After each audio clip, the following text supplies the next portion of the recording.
वैष्णोदेवी मंदिर परिसर रे अग्निकांड। जम्मू और कश्मीर रे थिबा मां वैष्णोदेवी मंदिर बोर्ड केस काउंटर नंबर 2 रे अग्निकांड घटी जाइछि। एही अग्निकांड संपर्क रे खबर पाई स्थानीय प्रशासन संगे संगे घटनास्थल रे पहुंचथिले।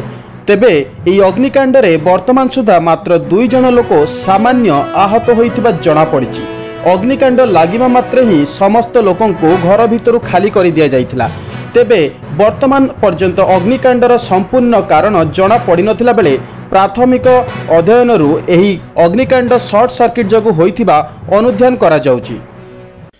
तेबे एही अंचलटी पहाड़िया अंचल रे एवं बहुत उच्च स्थान रे अवस्थित होइतिबा हेतु अग्नि लागिबा परे अग्निशम कर्मचारी को बहुत कष्ट करिबा पड़िथिला एही अग्नि को नियंत्रण रे आनिबा पई। तथापि अग्निकांड संपर्क रे खबर पाई फायर विंगर जवान माने घटनास्थल रे पहुंची निया को आयत्त करिया पई संपूर्ण रूपे चेष्टा करिथिले।